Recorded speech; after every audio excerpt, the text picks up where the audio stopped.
Going on, Jerome's. So the Minnesota Vikings didn't have a lot of cap space heading into week one, and it had been reported that TJ Hockenson had a classic restructure done on his deal, but official details came in today, and of course the Vikings, they did the damn thing again.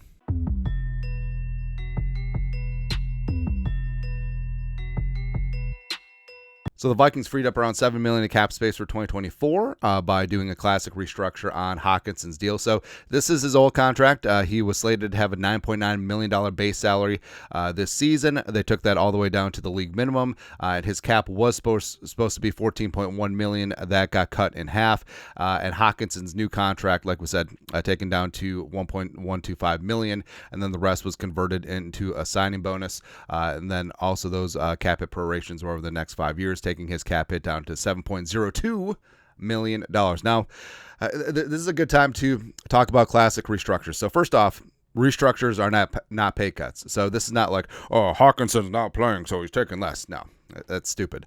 Also, on a lot of these contracts, restructures are already built in. So the player doesn't even get to have a say, and the team can just do it. And frankly, it's okay with the player, because now instead of getting $9.9 million in 17 separate game checks, Hockenson gets a lump sum.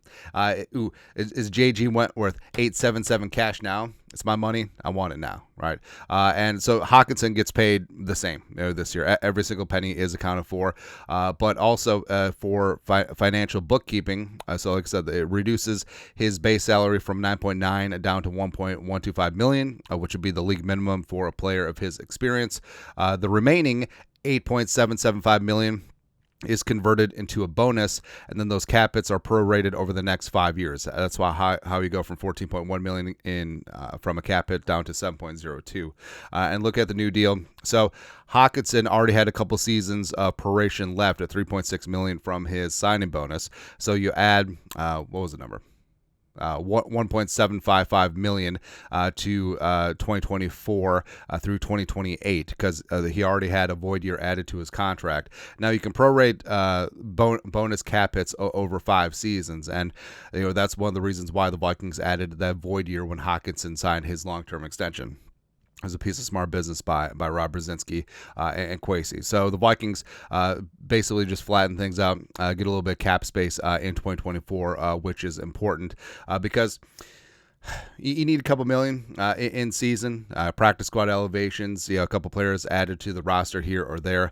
Now the question is, so why do this restructure? All right, so you get that immediate cap relief, like we said. Cap frees up in 2025, because even after the Jefferson and Darisaw extensions, and even after the Hockenson kicking the can down the road, the Vikings still have around 64.8 million estimated in cap space per over the cap. So it's pretty good. Vikings can still certainly be players in free agency. I would love to see a Liam McNeil, defensive tackle from the Lions, or Levi. And Buzariki's fine. Or Osa Digizua from the Cowboys would be fantastic. Or how about a center? Like, I know the Creed Humphrey's off the market, but let's go big game hunting for a center, man. There go. Also, the cap continues to rise in the future. So the Vikings sort of played the song and dance over the last couple of years, whether it was Daniil, whether it was Kirk Cousins, and it's fine to a degree. Right, but you can get yourself, you can put your ass in a sling like the Bills and the Saints, who are in really tough cap situations. But I mean, the Vikings respect. I mean, Kwesi and Brzezinski were just like, okay, we're going to take our medicine now, as the void year cap hits from Daniil and Davenport and Cousins are coming home to roost this year. So they're making it by, and then they're off the books. And that's why the Vikings have so much free cap space in 2025 and 2026. And lastly, you want to restructure players who are going to be here long term for the duration of those cap hits, because nothing sucks worse than having a significant dead cap hits for a player that isn't even on the team. It's just no bueno, man. So that's why it's so stupid why the Browns restructured Deshaun's deal.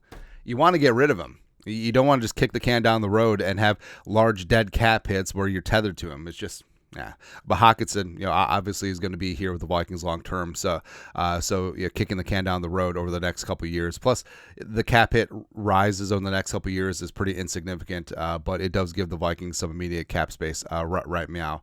So overall, they are looking good. But your thoughts are thoughts. Vikings restructure TJ Hockenson's contract, free up around $7 million in cap space. Let us know your thoughts. Our thoughts. Comment section below. You guys are the best. You know what to do. Skull production value.